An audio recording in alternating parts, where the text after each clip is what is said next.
Chairperson of the media, if we are ready. Okay.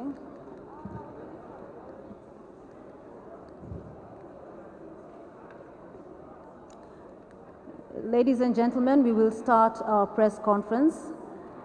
Excellency Mr. Paul Kagame, President of the Republic of Rwanda and Chairperson of the African Union, Excellency Mr. Musa Faki Mahamat, Chairperson of the African Union Commission, ladies and gentlemen of the media, welcome to the ultimate press conference of the 31st Ordinary Session of the Assembly of the African Union.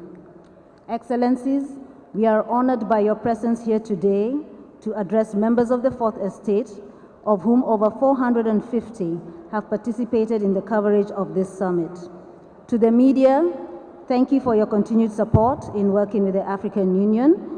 We would also like to thank our host country, the Islamic Republic of Mauritania, for the support accorded to the African Union in facilitating our media partners.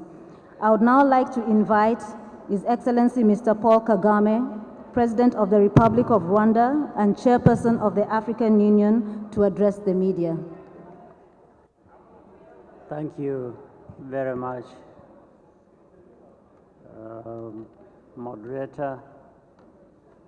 Good evening to you, and let me start by thanking our hosts, the government and the people of the Islamic Republic of Mauritania. We have had a productive summit.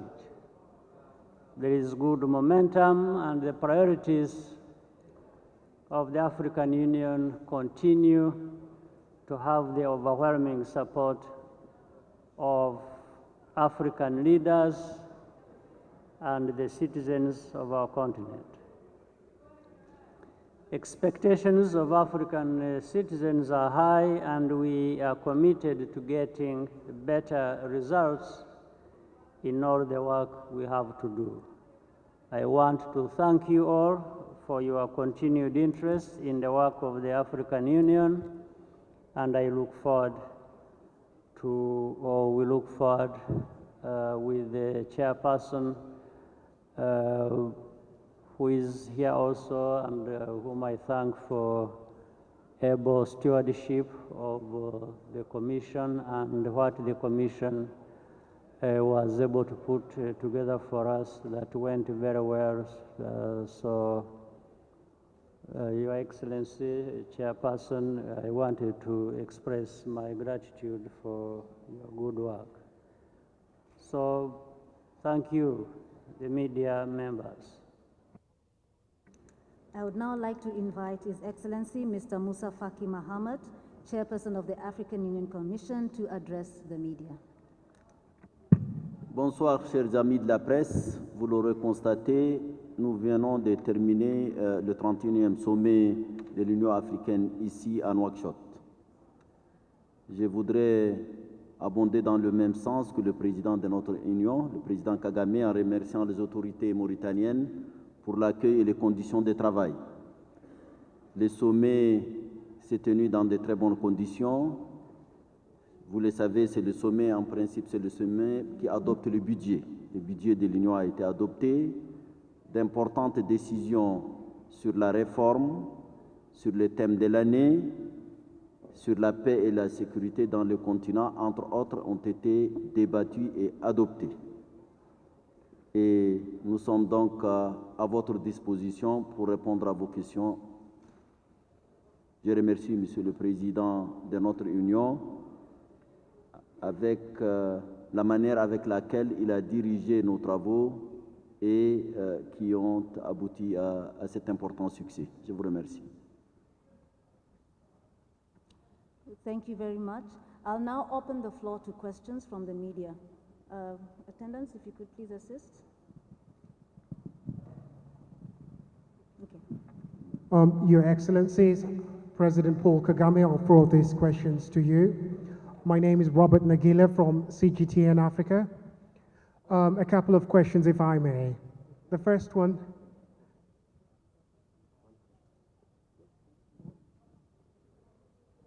Okay, if you could please ask just one question to give other journalists the opportunity to address the panelists. Thank you. Understood. Apologies. We understand that some concrete steps have been taken as far as towards solving the migrant crisis on the continent. We understand that there is a body that is going to be formed. Perhaps you can touch on that, Mr. President. Thank you.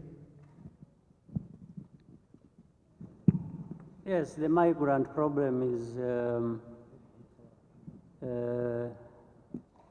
a big problem for Africa, for even others in other continents. But in addressing our own part of the problem, we have decided we will be better organized and have indeed specific arrangement to pursue the matter, but neither of the sides involved would succeed alone.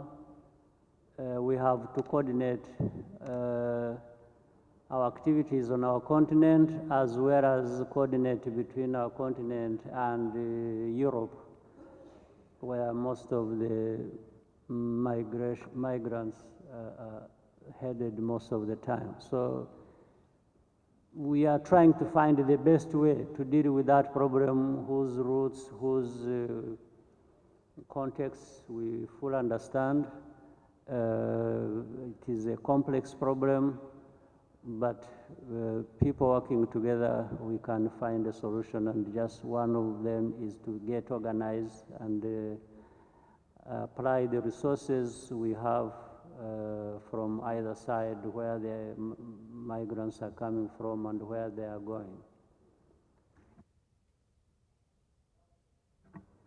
J'ajouterais que, comme l'a dit le président Kagame, le problème de la migration est un problème de fond. Et aujourd'hui, la vision qui est celle du continent africain, celle qui est pour la promotion de l'intégration du continent, peut être une partie de la solution à terme. Il faut rappeler que l'essentiel de la migration se fait à l'intérieur du territoire africain.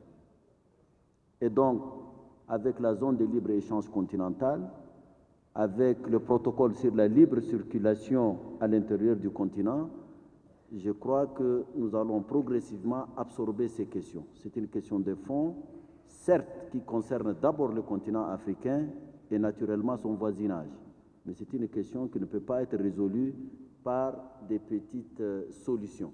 C'est un problème de fond qui demande du temps et qui demande de la concertation à l'intérieur du continent et avec nos partenaires.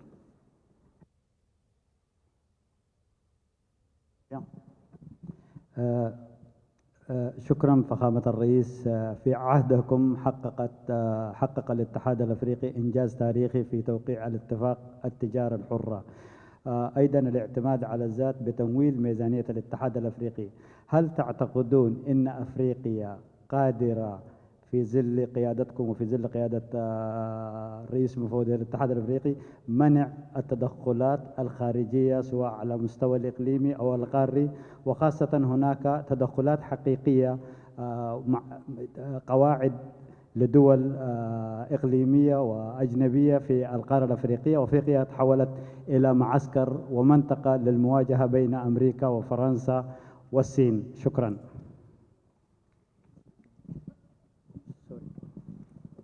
Well, I think Africa is bound to succeed with or without us, some of us. With us, fine, because we can make our own contributions, whether it is me or the chairperson of the commission. We have a lot to do, we have a lot to contribute. But I think Africa will be where it wants to be, depending also on the dedication and the commitment of the African leaders and African people. And it has been long overdue for we Africans to address some of these challenges. Yes, we have taken time, but I think we see that progress can be made and is being made and should be made even faster. So I think the particular problem you talked about is not the only problem we have to deal with. It's one of the many problems. Independence for the Africans or interference by outsiders. This is as old as the relationship we have had to deal with from across the world with these countries or spheres you have stated. But it is a problem today, maybe as it was in the past, and it is also our responsibility to make sure that we tackle it head on. And that's what we are trying to do every day, in every meeting like this, every agreement we reach, every discussion. One way or the other, it addresses that problem. So I'll take one more question. Okay, can somebody please?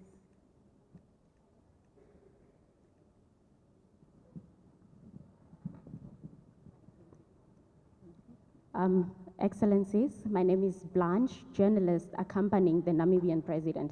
I want to find out regarding the ACP or regarding the Cotonou agreement. Will Africa be including the Pacific and the Caribbean countries? As I know, my country was one of those who argued for it, whereas some African states were saying that no, the ACP and, pardon me, the Pacific and the Caribbean countries, as well as the African continent, can rather negotiate in a three-legged manner. So what has been done in that regard? May I ask a second question? Oh. Well, it's not a question of telling you yes or no. It's a multifaceted problem that we have to address, and a complex one, and there are many things intertwined therein. And there are many questions people can raise from different schools of thought that have to be brought together. For example, let's put sentiments aside for the time being. It could be sentiments of saying, you know, these are our cousins, brothers, and sisters, and you would be right to say so. But the way things are set up, for example, when we have African continental free trade area that we reached, it doesn't include our cousins and brothers you are talking about. And that puts us in a position where we have to deal with the rest of the world in a certain way. So I'm saying we put sentiments aside. One would even ask a question, say, by the way, why didn't you bring them in to be part of CFTA from the beginning? What would one answer the one who argues sentimentally to say, no, we must put them in? Second, I guess the ACP Europe relationship has a context and a background. It has a history. But with time, things evolve, things change, and you can change with the times without changing whether somebody is your cousin or your brother or your sister. So there's one thing that doesn't change. It is how linked, closely linked we are, Africa and Caribbean and Pacific. But dealing with this world, we can deal with it differently without losing touch with this reality of relationship. Another example I can give you is that actually Caribbean and the Pacific have other organizations they belong to that do not involve Africa. You have heard of something called, there's CARICOM. You have heard of CARICOM. Africa is not part of it. So it brings certain obligations to those who are in that organization. And it doesn't in any way stop the relationship between Caribbean and Pacific and Africa being what it is. So I think we might have to deal with these issues realistically and bearing in mind the specific demands on every situation at every level, and stop mixing certain realities with emotions and sentiments and even misplacing them, because I wouldn't blame anybody having sentiments about this relationship, no. I would only blame them for wrongly mixing them up with certain things as they should exist. So that's why we need more discussion so that we really iron out some of the misunderstandings that may be involved in this, and we have clarity, we have a common language we speak and a common approach, because Africa, 55 countries, we are not expected to have always a very easy and common understanding. There are always going to be different understandings, but nonetheless we have to move together as a continent. Le président a parfaitement raison. Je crois que très souvent, on limite la question des négociations post-Cotonou à la question de l'Afrique, Caraïbes et Pacifique. La substance est ailleurs. Ces accords datent de 1975, donc plus de 40 ans. Nos rapports avec l'Europe ont changé. L'Afrique a changé. Nous avons une nouvelle vision dans notre continent. Nous venons, nous continuons, d'ailleurs il y a eu des signatures hier et aujourd'hui, sur la zone de libre-échange continentale. Ces relations sont des relations commerciales. Ils doivent tenir compte de notre vision de nos continents. C'est la raison pour laquelle nous pensons, et avec raison, qu'il faut qu'il y ait des négociations de continent à continent. Il y a des problèmes qui sont spécifiques à l'Afrique. Vous venez parler de la migration. Ces problèmes ne concernent ni les Caraïbes ni les Pacifiques. Les questions de sécurité, la question de lutte contre le terrorisme, ce sont des questions spécifiques à l'Afrique et qui sont dans nos rapports avec l'Europe. Donc ne limitons pas cette question à son aspect émotionnel. Si nous allons nous séparer de nos frères des Caraïbes ou des Pacifiques. Donc le problème est un problème de fond, et c'est pour cela que la conférence a décidé qu'on approfondisse et qu'on consolide la position africaine. Et je suis certain que même certains États européens pensent que ces rapports doivent changer. Ils ne doivent pas être celui d'il y a 40 ans. Merci. Thank you very much, ladies and gentlemen. I believe at your discretion, sir. Do we have somebody from Mauritania? Yes. Please, microphone. From Mauritania, Mauritania Media.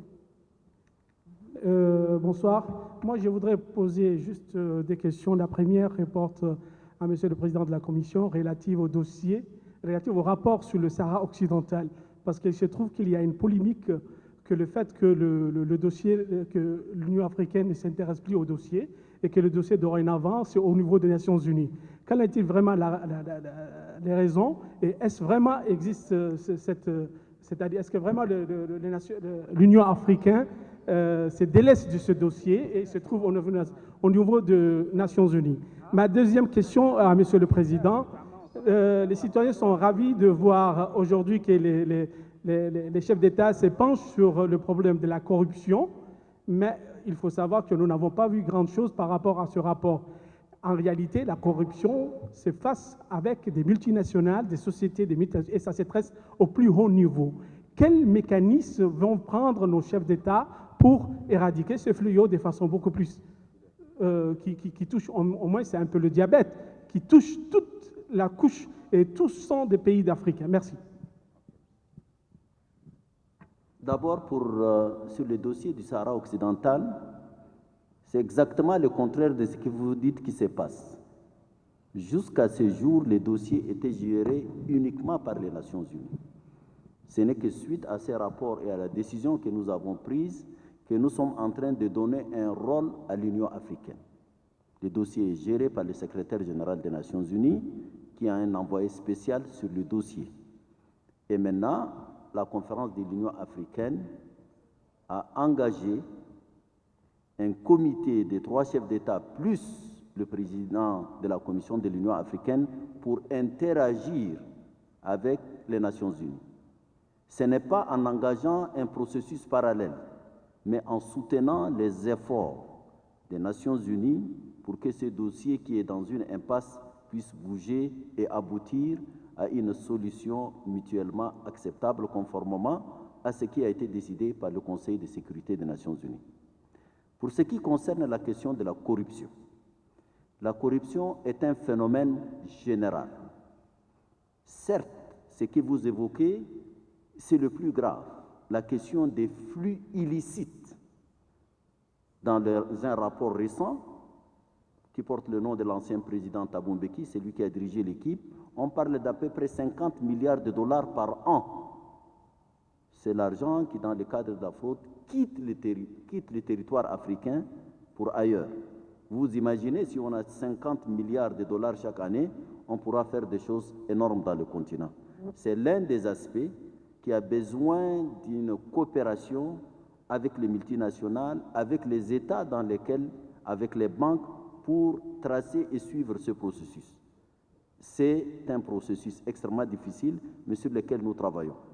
Il y a la corruption de tous les jours qui touche et le secteur public et le secteur privé et qui est un comportement. Il y a un travail de sensibilisation, un travail d'éducation et des mesures, soit judiciaires, soit en matière de contrôle administratif et financier, des bonnes pratiques qui doivent être implémentées par chaque État. C'est un travail de longue haleine. Nous avons des structures au sein de l'Union africaine qui y travaillent. Nous travaillons avec les États membres. C'est une bataille de tous les jours et une bataille de tout le monde. Merci.